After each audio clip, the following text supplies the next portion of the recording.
Sarah Martinez never imagined that cutting hair on a military base would prepare her for the most dangerous night of her life.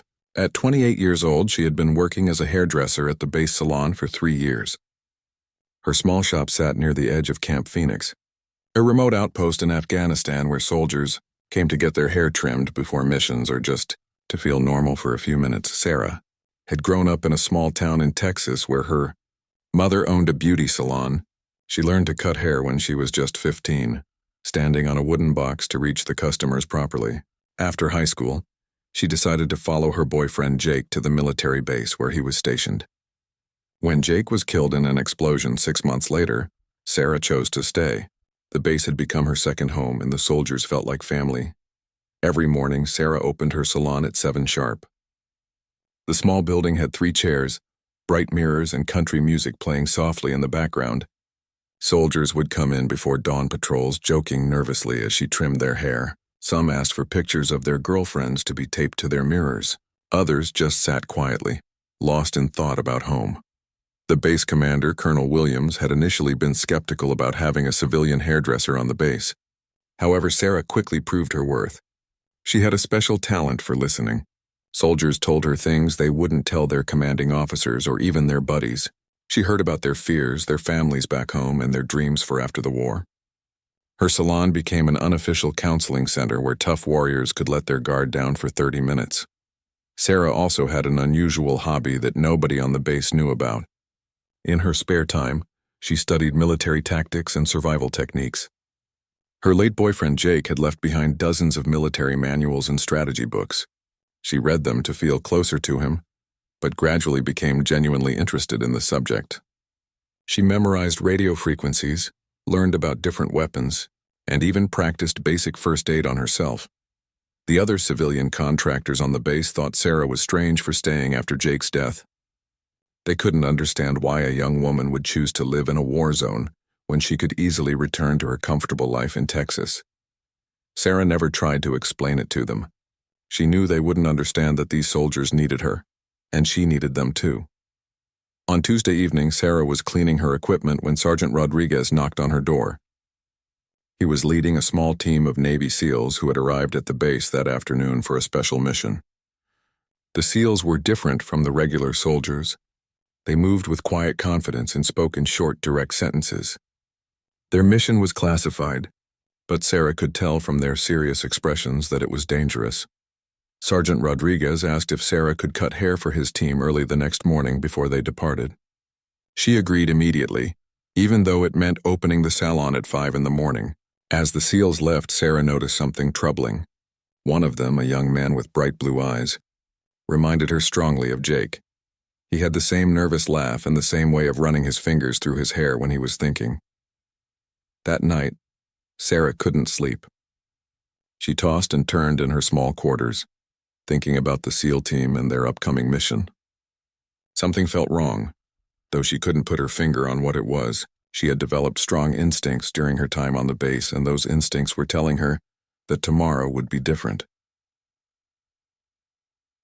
Around midnight, Sarah decided to take a walk around the base perimeter. The night air was cool and filled with the sound of distant generators. Guard towers cast long shadows across the compound, and soldiers moved quietly between buildings on their night shifts. As she walked, Sarah noticed unusual activity near the communications center. Officers were coming and going more frequently than normal, and their faces looked tense. Sarah returned to her quarters but still couldn't sleep.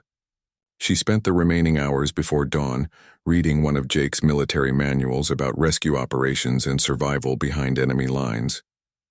She had read it many times before, but tonight the words seemed more important somehow. The manual described how small teams could be overwhelmed by larger enemy forces and the various strategies for escape and evasion. When her alarm rang at 4:30 in the morning, Sarah was already dressed and ready. She unlocked her salon and prepared her equipment, arranging everything perfectly as she always did. The coffee maker gurgled to life, filling the small space with the rich aroma that had become a morning ritual for so many soldiers. At exactly 5 o'clock, the SEAL team arrived. They moved quietly through the pre-dawn darkness, their gear carefully organized and their faces painted with camouflage. Sarah greeted each man personally, learning their names and where they were from. There was Marcus from California, David from New York, Tony from Illinois, and the young man who reminded her of Jake was named Kevin from Oklahoma.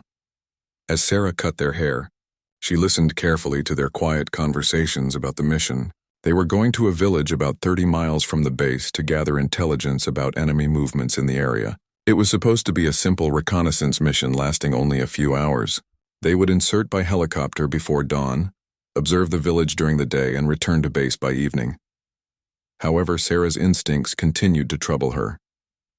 The men seemed more nervous than usual, and she overheard Marcus mention that their intelligence about the area was several weeks old. In a war zone, intelligence that old could be completely worthless or even dangerous. Enemy positions could have changed dramatically in that time. When Sarah finished cutting Kevin's hair, he thanked her and mentioned that he planned to propose to his girlfriend when he returned home in 2 months. He showed Sarah a picture of a pretty blonde woman named Amy, who worked as a teacher in Oklahoma. Sarah smiled and told him that Amy was lucky to have him, but inside her heart was breaking. Kevin's excitement about his future reminded her painfully of Jake's similar dreams that would never come true. As the SEAL team prepared to leave, Sarah made an impulsive decision that would change everything. She told Sergeant Rodriguez that she had been having trouble with her radio and asked if she could borrow a backup military radio from their equipment. Rodriguez agreed without thinking much about it, handing her a small handheld device and quickly showing her how to operate it. The SEALs departed just as the sun was rising, their helicopter disappearing quickly into the orange morning sky. Sarah stood outside her salon, watching until they were completely out of sight. The borrowed radio felt heavy in her hand, and she had no idea that in less than 12 hours it would become the most important tool for saving 4 men's lives. The morning passed slowly for Sarah as she served her regular customers. Soldiers came and went, getting haircuts and sharing stories about their families back home. She tried to focus on her work, but her mind kept drifting to the SEAL team somewhere in the mountains. Every time she heard a helicopter in the distance, she looked up hopefully, wondering if they were returning early. Around noon, Sarah was cutting hair for Private Johnson when she noticed Colonel Williams walking quickly toward the communications center with several other officers. Their faces looked grim and they were speaking in urgent whispers. Sarah had seen that expression before during her 3 years on the base. It usually meant that something had gone wrong with the mission. Her hands began to shake slightly as she continued trimming Private Johnson's hair.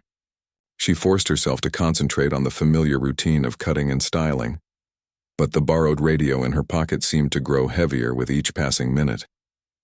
She had tuned it to the emergency frequency that Sergeant Rodriguez had mentioned, but so far there had been only static. By 2 o'clock in the afternoon, Sarah's worst fears began to materialize. She was sweeping hair from the floor when she heard rapid footsteps outside her salon. Through the window, she could see soldiers running between buildings and vehicles being prepared for immediate departure. The base was going into emergency mode, which meant that someone was in serious trouble. Sarah locked her salon and walked toward the main operations building, trying to look casual while straining to overhear conversations. She caught fragments of urgent radio chatter about a compromised position and enemy contact. Her heart began racing as she realized that the SEAL team was likely in danger. Near the operations building, Sarah encountered Corporal Davis, one of her regular customers who worked in communications. He looked stressed and was checking his equipment repeatedly. Sarah approached him carefully, knowing that she needed information but couldn't appear too eager or suspicious. She asked Davis if everything was okay, mentioning that she had noticed increased activity around the base. Davis glanced around nervously before telling her that a reconnaissance team had missed their scheduled check-in.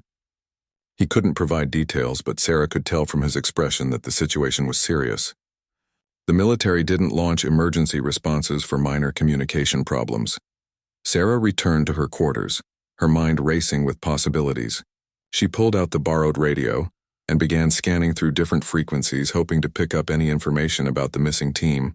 Most of the channels were filled with routine base communications, but she persisted, remembering Jake's lessons about patience and systematic searching. As the afternoon wore on, Sarah's anxiety increased. She had developed close relationships with many soldiers on the base, and the thought of the SEAL team being captured or killed was unbearable. Kevin's excited talk about proposing to his girlfriend Amy echoed in her mind. along with Marcus's jokes about his mother's cooking and David's plans to study engineering after his military service. Around 4 o'clock, Sarah finally heard something that made her blood run cold. While scanning through frequencies, she picked up a faint transmission in what sounded like a foreign language. The signal was weak and broken, but she could make out enough to realize it was enemy communications. She had been studying the local language during her spare time, using books and audio recordings that Jake had collected.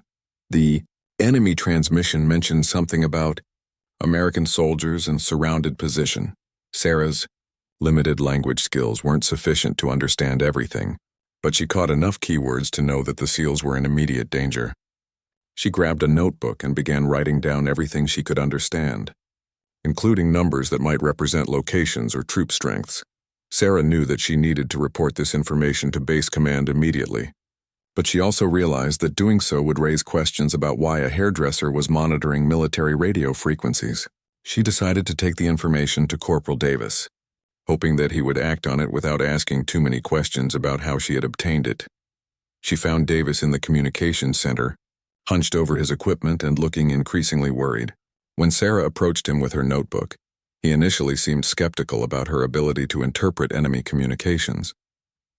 However, as she explained what she had heard and showed him the frequencies where she had picked up the transmissions, his expression changed to one of serious concern. Davis immediately reported Sarah's information to his commanding officer, who authorized a full search of the frequencies she had identified. Within minutes, the communications center was buzzing with activity, as operators worked to triangulate the source of the enemy transmissions and gather additional intelligence about the situation. Meanwhile, Sarah continued monitoring the radio in her quarters, desperate for any news about the SEAL team's condition. She heard scattered reports about search and rescue preparations, but the information was fragmented and often contradictory. The base was clearly preparing for a major operation, but she had no way of knowing whether they would reach the SEALs in time. As evening approached, Sarah made a decision that would have seemed impossible to her just a few months earlier. She began gathering supplies for what she instinctively knew would be a long and dangerous night. She filled water bottles, gathered first aid supplies from her personal kit, and even packed some energy bars that she kept for long shifts at the salon. The borrowed radio crackled occasionally with brief transmissions, most of which were too garbled to understand clearly. However, Sarah's trained ear began to pick up patterns in the communications that suggested the enemy forces were moving and reorganizing. She plotted their movements on a map that she had taken from Jake's belongings, using her growing understanding of military tactics to interpret the information. Around 7 o'clock, as the sun was setting behind the mountains, Sarah heard something that changed everything. A weak, desperate voice came through on the emergency frequency that Sergeant Rodriguez had programmed into her radio. The transmission was barely audible through the static, but she could make out enough to know that it was one of the SEALs. The voice, which she thought might be Marcus, was calling for immediate assistance. He reported that the team was pinned down in a defensive position and surrounded by a large enemy force. They had taken casualties and were running low on ammunition. Most critically, they were too far from the base for normal rescue operations, and enemy forces were preventing helicopter extraction. Sarah's hands trembled as she wrote down every word of the transmission. She realized that the SEAL team was in a desperate situation that might be beyond the base's ability to resolve quickly. The mountains where they were located were known to be difficult terrain for helicopter operations, especially under enemy fire. A conventional rescue mission could take hours to organize and execute, time that the SEALs might not have. As she listened to the increasingly desperate radio calls, Sarah began to understand that she might be the only person in a position to help. Her knowledge of the local area, combined with her understanding of military tactics and her access to current enemy communications, made her uniquely qualified to attempt something that no one else would even consider. The borrowed radio fell silent as the SEAL team apparently lost communication capability. Sarah stared at the device, knowing that 4 brave men were fighting for their lives somewhere in the darkness. She thought about Kevin's plans to propose to Amy, about Marcus's jokes that always made everyone laugh, and about all the soldiers who had trusted her with their fears and dreams over the past 3 years. Sarah looked at her reflection in the small mirror above her dresser. The young woman staring back at her no longer looked like just a hairdresser from Texas. 3 years of listening to soldiers' stories, studying military manuals, and living in a war zone had changed her in ways she was only beginning to understand. Tonight she would discover just how much she had learned, and how far she was willing to go to save the men who had become her family. Sarah made her decision as darkness fell over the base. She couldn't sit in her quarters listening to static while 4 men died in the mountains.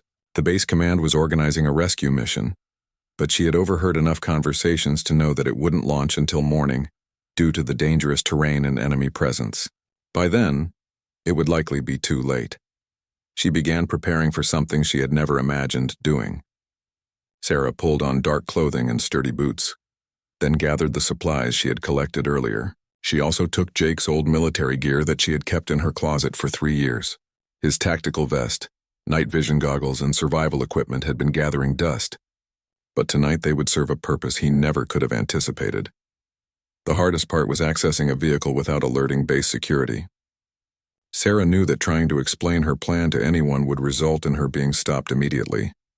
No commanding officer would authorize a civilian hairdresser to attempt a solo rescue mission in hostile territory. She had to act on her own, using knowledge she had gained from 3 years of careful observation. Sarah remembered that maintenance vehicles were often left in the motor pool overnight with keys, hidden in standard locations for emergency use. She made her way carefully through the base, avoiding the main pathways where guards might notice her unusual nighttime movement.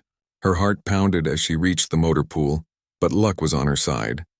She found an older Humvee with keys tucked above the visor, just as she had observed mechanics doing dozens of times. Starting the vehicle quietly was crucial to avoiding detection. Sarah had learned basic vehicle operation from watching soldiers, and she managed to get the Humvee running without creating too much noise. The vehicle felt massive and unfamiliar compared to her small civilian car, but she forced herself to focus on the immediate task of leaving the base without being stopped. The main gate would be impossible to pass without authorization, but Sarah knew about a maintenance road that led to the perimeter fence. During her 3 years on the base, she had noticed that this area was less heavily monitored, especially during night shifts when guards focused on the primary access points. She drove slowly toward the fence, her hands gripping the steering wheel so tightly that her knuckles turned white. At the fence, Sarah used wire cutters from the vehicle's toolkit to create an opening large enough for the Humvee to pass through. The metal made small snapping sounds that seemed incredibly loud in the quiet night, but no alarms sounded. She drove through the gap and into the open terrain beyond the base, officially entering one of the most dangerous regions in Afghanistan. The borrowed radio crackled with occasional enemy communications as Sarah drove toward the coordinates she had plotted. From the SEAL's last transmission, her limited understanding of the local language allowed her to gather fragments of information about enemy positions and movements. She began to understand that the SEALs were surrounded by a much larger force than anyone at the base realized. Driving through hostile territory at night was terrifying beyond anything Sarah had experienced. Every shadow could hide an enemy fighter, and every sound might indicate an approaching threat.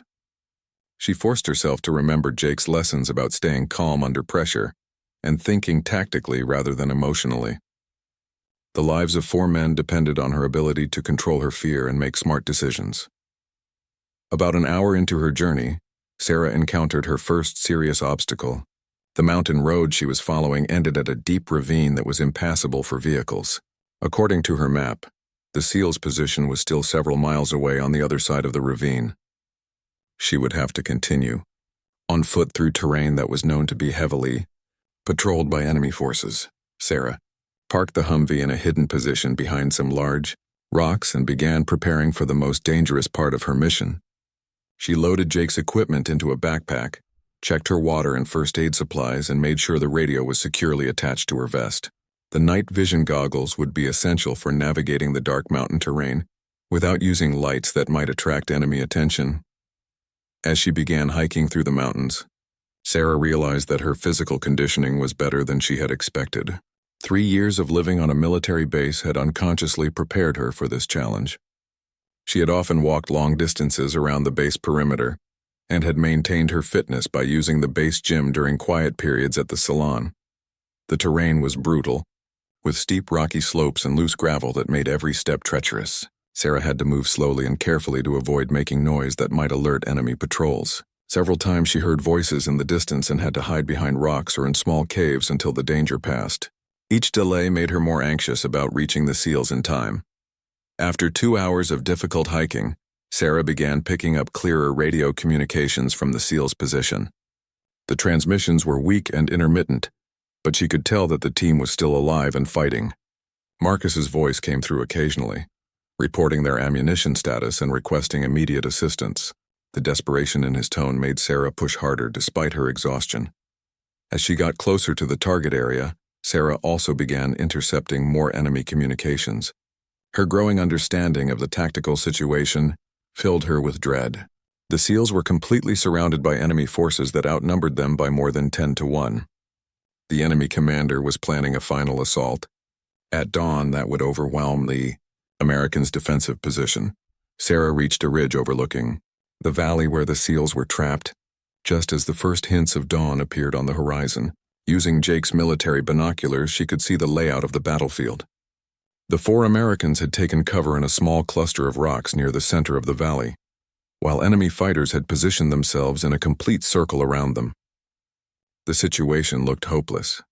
Counting the enemy positions, Sarah realized that at least 52 fighters were involved in the operation to capture or kill the SEALs.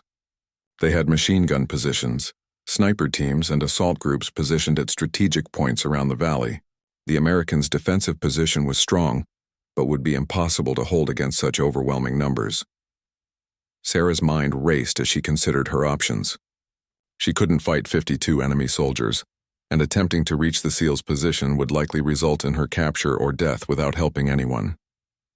However, her 3 years of studying military tactics had taught her that sometimes unconventional approaches could succeed where direct action would fail. She remembered reading about diversionary tactics and psychological warfare in Jake's military manuals. The enemy forces were confident in their overwhelming numbers, but that confidence could potentially be turned against them. If Sarah could create enough confusion and make the enemy believe that a larger rescue force was approaching, she might be able to disrupt their planned assault long enough for the real rescue team to arrive. Sarah began implementing a plan that would have seemed impossible to the young hairdresser who had arrived at the base 3 years earlier. Using her radio and her limited language skills, she began transmitting false communications designed to make the enemy believe that multiple American units were converging on their position. She altered her voice and used different radio frequencies to create the impression of a coordinated rescue operation. The psychological impact was immediate. Enemy communications became more urgent and confused as commanders tried to determine how many American forces they were facing. Sarah could hear orders being given to reposition troops and prepare for attacks from multiple directions. The carefully planned siege was beginning to unravel as uncertainty replaced confidence. However, Sarah knew that deception alone wouldn't be enough to save the SEALs. She needed to create real diversions that would force the enemy to respond to actual threats rather than just radio communications. Looking at the terrain around the valley, she began planning a series of actions that would require her to move through enemy positions while avoiding capture or death. The sun was rising quickly, and Sarah could see enemy fighters beginning to move into position for their final assault on the SEALs. Time was running out, and she was the only thing standing between 4 brave men and certain death. She checked her equipment one last time, said a silent prayer for Jake to watch over her, and began moving down into the valley where 52 enemy fighters were waiting. Sarah's plan required her to move like a ghost through enemy territory, creating diversions without being caught. She had studied the enemy positions carefully and identified several key locations where small actions could create maximum confusion. Her first target was an ammunition cache she had spotted through the binoculars, positioned behind the main enemy command post. Moving through the pre-dawn darkness, Sarah used every technique she had learned from Jake's survival manuals. She crawled on her belly through rocky terrain, pausing frequently to listen for enemy patrols. The night vision goggles allowed her to see clearly while remaining invisible to the enemy fighters who were relying on their natural eyesight. The ammunition cache was guarded by 2 fighters who seemed relaxed and confident about their overwhelming tactical advantage. Sarah waited patiently behind a large boulder until both guards moved away from their post to smoke cigarettes. She had only a few minutes to act before they returned. Sarah placed small explosive charges from Jake's old demolition kit around the ammunition cache. She had studied the instructions dozens of times but had never actually used explosives in real life. Her hands shook as she set the timers, knowing that any mistake could result in premature detonation that would kill her and alert every enemy fighter in the valley. The explosion, when it came, was larger than Sarah had expected. The ammunition cache erupted in a massive fireball that lit up the entire valley and sent debris flying in all directions. Enemy fighters began shouting and running toward the explosion site, abandoning their carefully planned positions to investigate what they assumed was an attack by American forces. Using the chaos created by the explosion, Sarah moved quickly to her second target. She had identified a communication antenna that the enemy was using to coordinate their siege. Destroying it would force them to rely on runners and hand signals, making their response to threats much slower and less coordinated.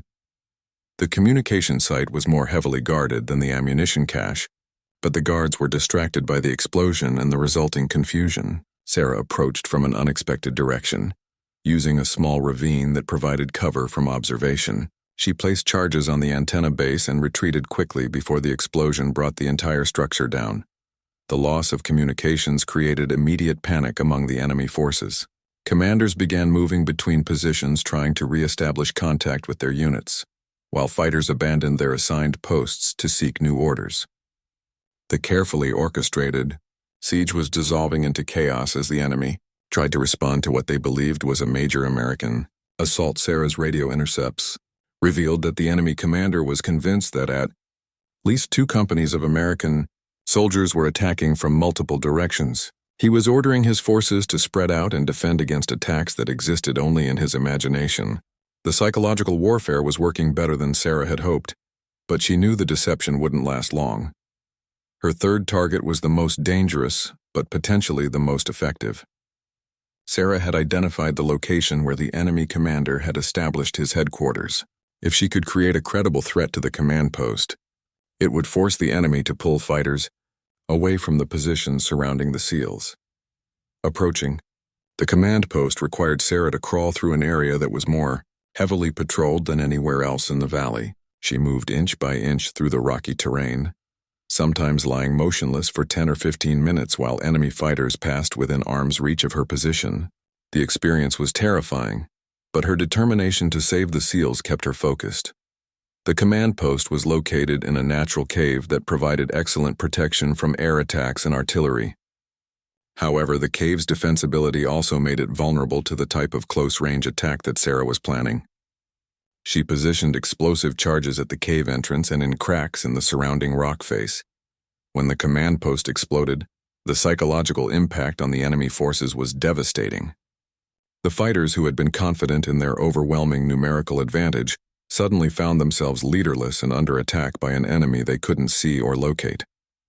Many began retreating from their positions, convinced that American special forces were infiltrating their lines. Sarah used the resulting confusion to move closer to the SEAL's position. She could hear Marcus calling desperately on the radio, reporting that enemy forces seemed to be withdrawing but warning that the situation could change quickly. The SEALs had no idea that their salvation was coming from a hairdresser with borrowed military equipment and 3 years of theoretical knowledge. As dawn broke fully over the valley, Sarah realized that her diversionary tactics had bought precious time, but hadn't eliminated the threat. Many enemy fighters were still in positions around the SEALs, and the more experienced commanders were beginning to regain control of the situation. She needed to do something more direct to ensure the SEALs' survival. Sarah made the dangerous decision to reveal her position by making direct radio contact with the SEAL team. Using the emergency frequency, she transmitted a brief message identifying herself as friendly and providing tactical information about enemy positions that she could observe from her elevated location. The response from Marcus was immediate and shocked. Marcus couldn't believe that a civilian hairdresser from the base had somehow reached their position and was coordinating rescue efforts. However, the tactical information Sarah provided was accurate and immediately useful. She could see enemy movements that were invisible to the SEALs from their low defensive position. Using Sarah as a forward observer, the SEALs began targeting enemy positions with devastating accuracy. Her elevated position allowed her to direct their fire toward threats they couldn't see, while her radio intercepts provided advance warning of enemy movements. The four trapped soldiers suddenly had eyes and ears throughout the battlefield. The enemy forces found themselves caught in an impossible situation. Every time they tried to move into position for an assault on the SEALs, accurate fire would force them to retreat. They couldn't locate the source of the tactical intelligence that was being used against them, and their attempts to coordinate counterattacks were hampered by the loss of their communication equipment. Sarah continued to provide tactical support while monitoring enemy radio traffic for signs of reinforcements or new threats. She learned that additional enemy forces were en route to the valley, but they wouldn't arrive for several hours. If the base rescue mission launched on schedule, they might reach the SEALs before the situation became hopeless again. Around mid-morning, Sarah heard the sound she had been praying for since the beginning of her mission. Helicopter rotors echoed through the mountain valleys, indicating that the base rescue force was finally approaching. However, her radio intercepts also revealed that the enemy was preparing anti-aircraft weapons to prevent the helicopters from landing safely. Sarah realized that her mission wasn't over. She needed to eliminate the anti-aircraft threat to ensure that the rescue helicopters could reach the SEALs safely. The weapons were positioned on high ground surrounding the valley, making them difficult for the trapped SEALs to target, but accessible to someone with Sarah's elevated position. Using her remaining explosive charges, Sarah began a dangerous game of cat and mouse with the enemy fighters manning the anti-aircraft positions. She had to move quickly between positions while avoiding the increasing number of enemy patrols that were searching for the mysterious American, who had been disrupting their operation all morning. The first anti-aircraft position was relatively easy to approach because the operators were focused on scanning the sky for incoming helicopters. Sarah placed charges on the weapon itself and the ammunition storage, then retreated to a safe distance before detonating them. The explosion eliminated one threat and created more confusion among the remaining enemy forces. The second position was more challenging because the operators had become aware that someone was targeting their weapons. They had posted additional guards and were scanning the surrounding area for threats. Sarah had to wait for over an hour before finding an opportunity to approach the position without being detected. As she prepared to attack the final anti-aircraft position, Sarah could hear the rescue helicopters getting closer. The SEALs were preparing for extraction, but they would be vulnerable during the loading process if enemy weapons could target the aircraft. Everything depended on Sarah's ability to eliminate the last threat without being captured or killed in the process. The final position was the most heavily defended. With multiple guards and overlapping fields of observation, Sarah realized that a direct approach would be suicide, but she also knew that the rescue mission would fail if she couldn't neutralize the anti-aircraft weapon. She began planning an approach that would require her to use every skill she had learned during her 3 years of preparation for a moment she never thought would come. The final anti-aircraft position was located on a rocky outcrop that provided excellent visibility over the entire valley. Sarah could see at least 6 enemy fighters manning the weapon, with additional guards positioned around the perimeter. A direct assault would be impossible, but she noticed something that might provide an alternative approach. The position was connected to the main enemy camp by a narrow trail that wound around the mountainside. Sarah realized that if she could create a diversion that drew the guards away from their posts, she might be able to approach the weapon from an unexpected direction. However, this plan would require her to get much closer to concentrations of enemy fighters than she had attempted before. Sarah used her radio to contact Marcus and explain her situation. The SEALs were amazed that she had already eliminated 2 anti-aircraft positions, but they were also concerned about her safety. Marcus tried to convince her to find a hiding place and wait for the rescue team, but Sarah insisted that the remaining weapon posed too great a threat to ignore. The sound of approaching helicopters was getting louder, which meant that Sarah had very little time to act. She could hear enemy commanders on the radio, ordering their remaining forces to prepare for final defensive actions. If the rescue helicopters arrived before the anti-aircraft weapon was neutralized, they would fly directly into a deadly trap. Sarah made a decision that required her to abandon the cautious approach she had used throughout the night. She began moving quickly toward the enemy camp, using smoke grenades from Jake's equipment to create visual cover for her advance. The smoke drew immediate attention from enemy fighters, but it also concealed her actual position and direction of movement. The enemy fighters responded exactly as Sarah had hoped. Seeing smoke rising from multiple locations, they assumed they were under attack by a larger force and began moving toward what they thought were American positions.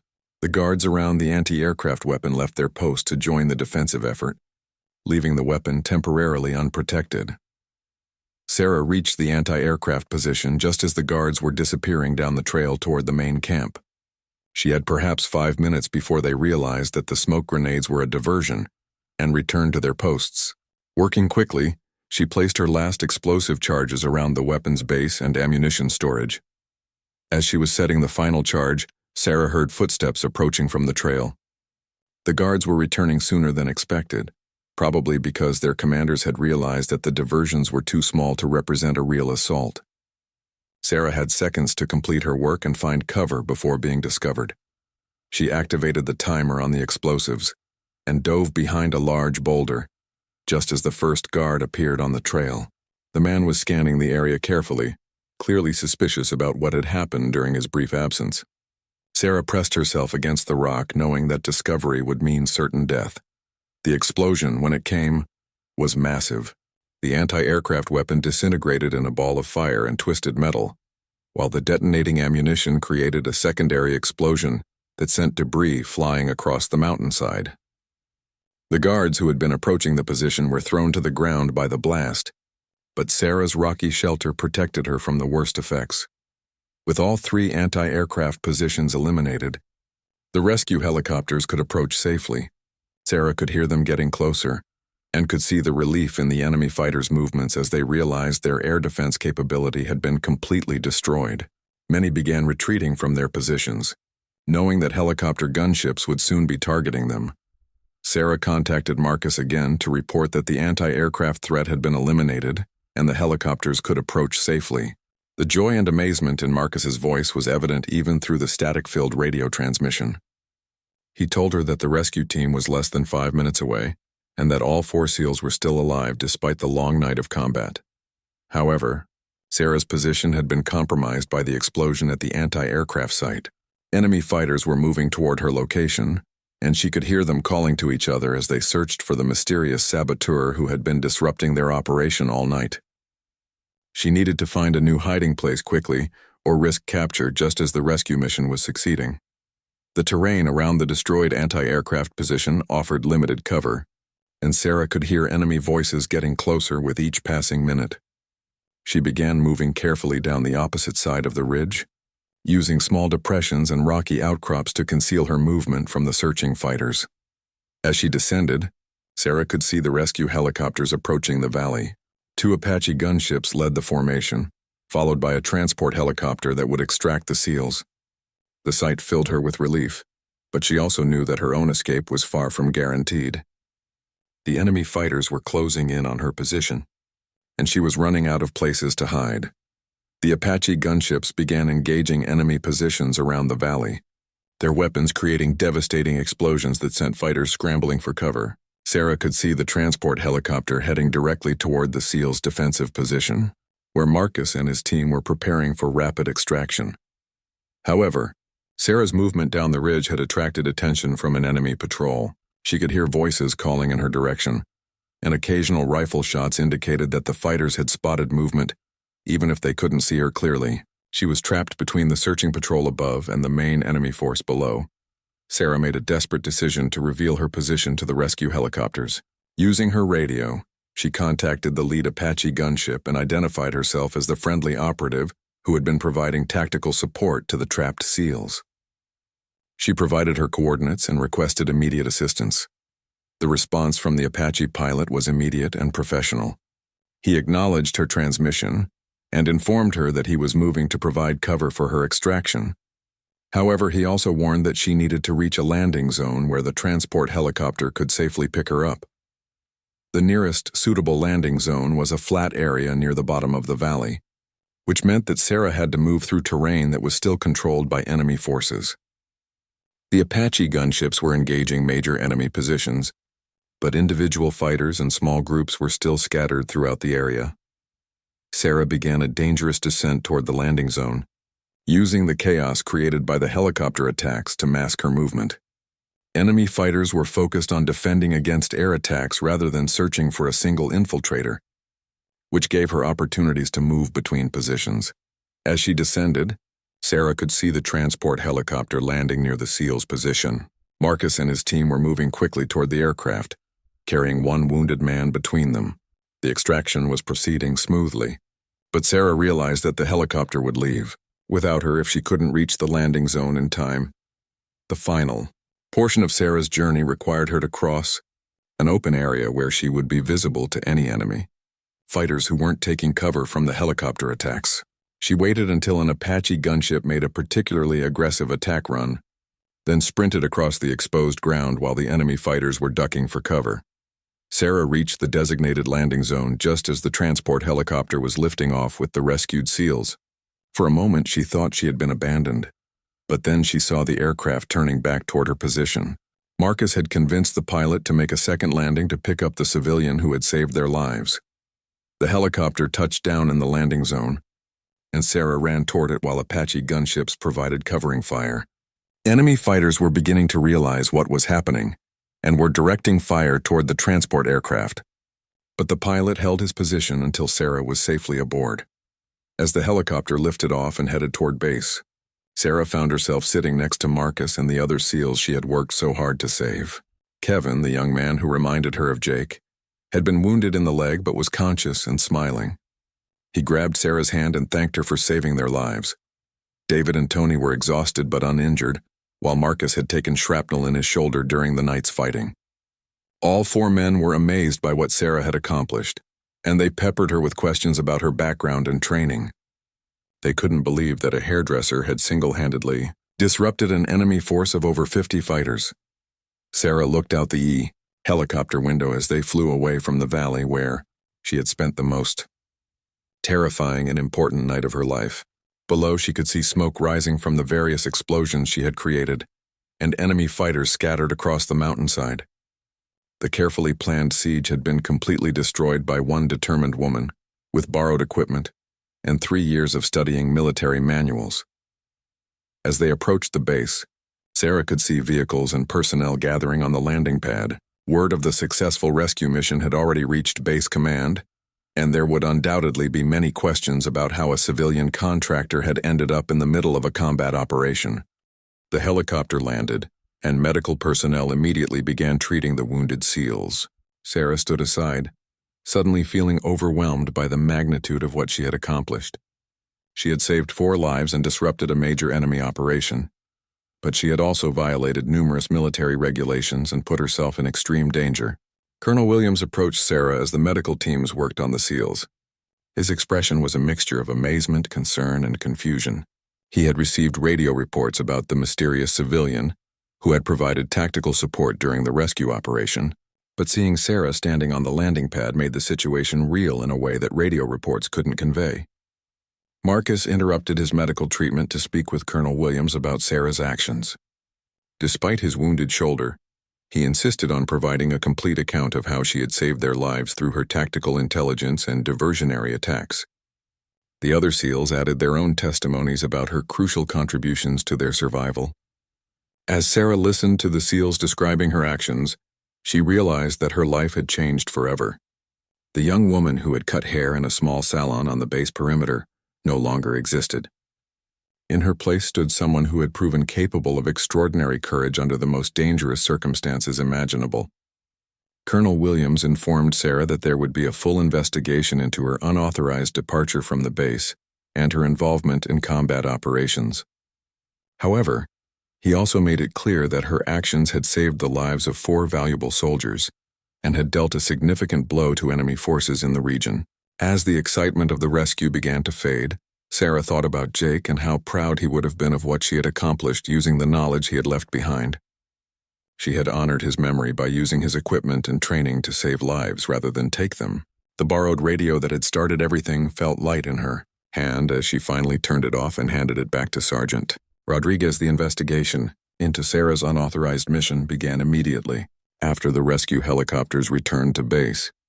Colonel Williams assembled a panel of senior officers to review the events and determine what disciplinary action, if any, should be taken against a civilian contractor who had violated numerous security protocols while saving 4 soldiers' lives. Sarah spent 3 days confined to quarters while military.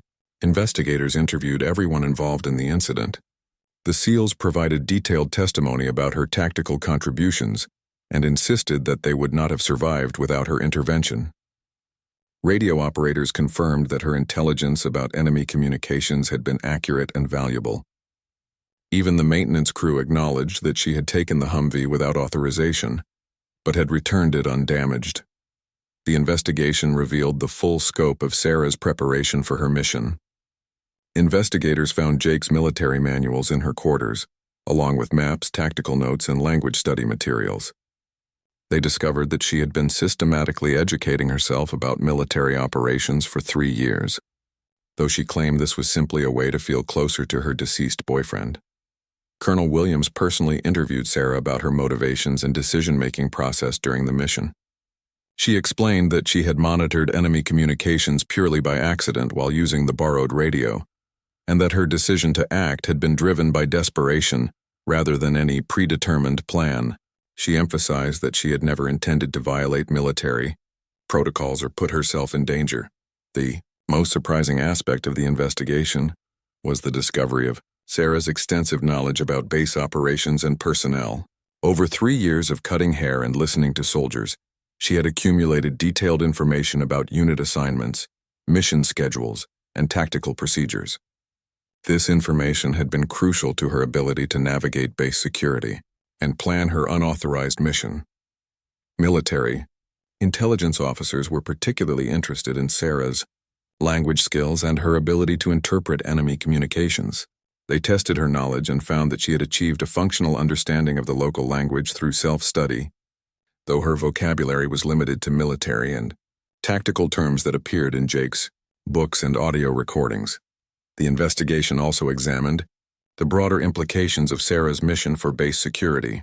The fact that a civilian contractor could leave the base undetected, access military equipment, and operate independently in hostile territory raised serious questions about security protocols and oversight procedures. Several changes to base operations were implemented as a result of the investigation. After a week of interviews and deliberation, the investigating panel reached its conclusions. Sarah had clearly violated numerous regulations regarding civilian contractor behavior, base security, and unauthorized use of military equipment. However, her actions had also saved 4 lives and had demonstrated exceptional courage and resourcefulness under extreme circumstances. Colonel Williams called Sarah to his office to inform her of the panel's decision. She entered the room expecting to be terminated from her position and possibly face legal charges for her unauthorized activities. Instead, she found not only Colonel Williams but also a general from Regional Command who had flown in specifically to meet her. General Morrison had reviewed the complete investigation file and had spoken personally with the rescued SEALs about Sarah's actions. He informed her that while her methods had been unorthodox and unauthorized, her results had been extraordinary. The disruption of the enemy siege had provided valuable intelligence about enemy capabilities and tactics in the region. Rather than facing punishment, Sarah was offered an unprecedented opportunity. Military intelligence wanted to formally train her and utilize her unique combination of language skills, tactical knowledge, and ability to operate independently behind enemy lines. She would receive official training in intelligence gathering, communications, and advanced tactical operations. The offer came with significant risks and responsibilities. Sarah would be required to undergo intensive military training and would be assigned to dangerous missions in hostile territory. Her civilian contractor status would be terminated, and she would become a full military operative with all the associated obligations and restrictions. Sarah asked for time to consider the offer, though she was overwhelmed by the dramatic change in her circumstances. Just a week earlier, she had been a hairdresser whose biggest concern was maintaining adequate supplies of shampoo and conditioner. Now she was being recruited for intelligence operations by some of the military's most senior officers.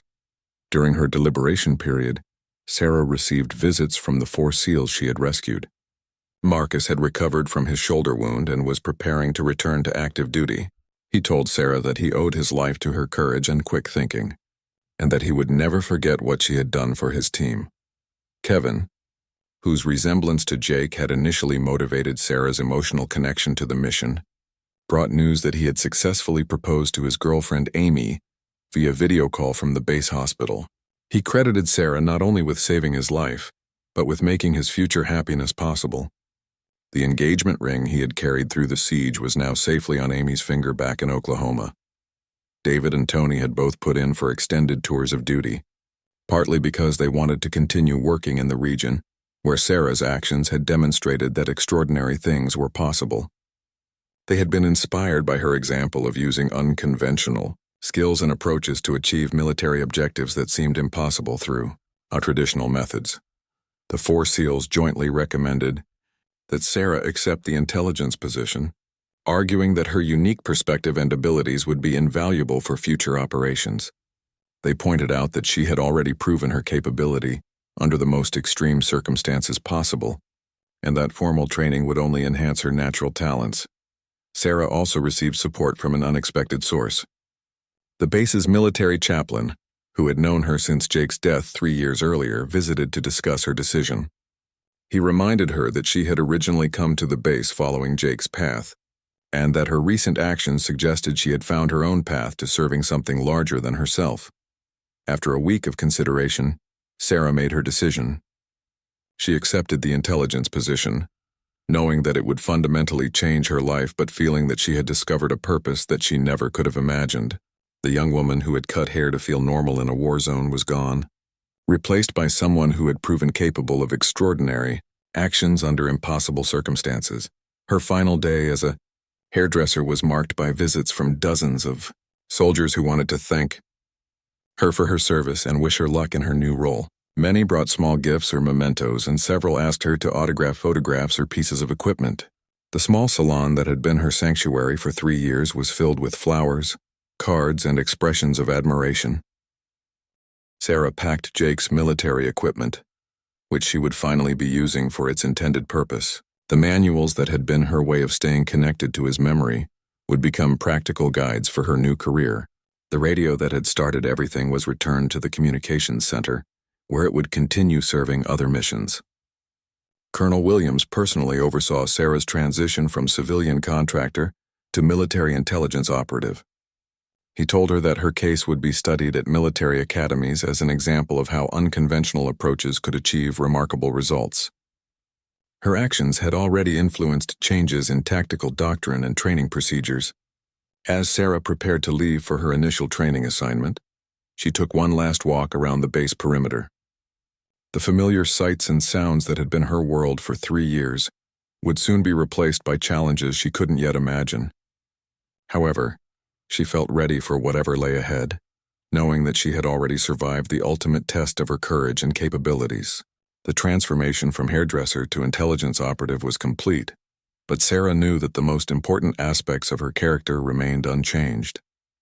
She still felt the same commitment to protecting the soldiers who served far from home, and she still carried Jake's memory as inspiration for facing dangerous situations with determination and resourcefulness. 2 years after her transformation from hairdresser to intelligence operative, Sarah Martinez stood on the same ridge where she had first spotted the surrounded SEALs. This time, however, she wore the uniform of a military intelligence officer and carried equipment far more sophisticated than Jake's borrowed gear. She had returned to the valley as part of a training mission for new intelligence recruits, sharing the lessons learned from her extraordinary night operation. The valley looked peaceful in the afternoon sunlight, with no signs remaining of the fierce battle that had taken place there. Local villagers had returned to the area, and children played among the rocks where enemy fighters had once positioned their weapons. Sarah found it difficult to believe that this quiet landscape had been the scene of such desperate fighting just 2 years earlier. Sarah's training at military intelligence school had been intensive and challenging. She excelled in communications, tactical analysis, and field operations, but struggled with some of the more technical aspects of modern intelligence gathering. Her instructors were impressed by her practical experience and her ability to think creatively under pressure, qualities that couldn't be taught in traditional classroom settings. During her training, Sarah had maintained contact with the 4 SEALs she had rescued, Marcus had been promoted to team leader and was training new special operations personnel. Kevin had married Amy in a ceremony attended by his entire unit, and they were expecting their first child. David had completed a degree in engineering while on active duty, and Tony had been accepted for officer training. All four men had testified at various military conferences about the value of unconventional approaches to tactical problems. Their accounts of Sarah's mission had been studied by special operations commanders throughout the military, leading to changes in training programs and tactical doctrine. The concept of using civilian assets for intelligence gathering and tactical support had gained significant acceptance. Sarah's first operational assignment after training had been in a different region, where she spent 8 months gathering intelligence about enemy supply routes and communications networks. Her ability to blend in with civilian populations and her language skills made her particularly effective at gathering information that traditional military intelligence couldn't access. The assignment had been successful but challenging. Sarah discovered that transitioning from the relatively safe environment of a military base to operating alone in hostile territory required constant vigilance and adaptability. She missed the routine and social interactions of her hairdressing days, but found deep satisfaction in work that directly contributed to military operations and soldier safety. Her superiors had been impressed with Sarah's performance and had recommended her for increasingly responsible assignments. She was currently leading a small team of intelligence operatives, including 2 former civilian contractors who had been recruited through programs inspired by her example. The military had begun actively seeking individuals with unconventional backgrounds who might bring unique perspectives to intelligence work. As Sarah stood on the ridge, she reflected on how dramatically her life had changed since that night when she borrowed a radio and made an impulsive decision to help trapped soldiers. The quiet young woman who had cut hair and listened to soldiers' stories had evolved into a confident intelligence officer capable of leading complex operations in dangerous environments. The training mission she was conducting involved teaching new recruits about unconventional intelligence, gathering and the importance of using all available resources in tactical situations. She emphasized that successful operations often depended on thinking beyond traditional military approaches and being willing to take calculated risks when conventional methods failed. Sarah's story had become part of military folklore, inspiring other civilian contractors to develop skills beyond their primary job assignments. Several bases had implemented training programs that encouraged civilians to learn basic tactical knowledge and emergency procedures. The concept of having prepared civilian assets available for crisis situations had proven valuable in subsequent operations. The radio equipment that Sarah now carried was far more sophisticated than the simple device she had borrowed from Sergeant Rodriguez. Advanced encryption and satellite communications allowed her to maintain contact with headquarters from anywhere in the world. However, she still carried one of Jake's old manuals as a reminder of where her journey had begun. Sarah's personal life had also evolved significantly. She had developed close friendships with other intelligence operatives and had even begun dating a fellow officer she had met during advanced training. However, she remained cautious about forming deep emotional attachments, knowing that her work involved constant danger and frequent deployments to hostile regions. The memory of Jake continued to influence Sarah's approach to her work and life. She carried his photograph in her gear, and often found herself asking what he would think about her choices and actions. She believed that he would be proud of how she had used the knowledge he left behind to save lives and serve their country in ways he never could have imagined. As the training exercise concluded, Sarah led her group of recruits back toward their vehicles. She had successfully demonstrated the techniques she had used during her original mission, showing how careful observation, creative thinking, and calculated risks could overcome seemingly impossible tactical situations. The recruits were impressed and inspired by her example. During the drive back to base, Sarah received a radio message that brought both pride and nostalgia. Marcus and his SEAL team had successfully completed a particularly difficult mission, and he had specifically requested that Sarah be informed of their success. He credited the tactical approaches he had learned from her with contributing to the mission's positive outcome. Sarah realized that her influence extended far beyond her individual operations.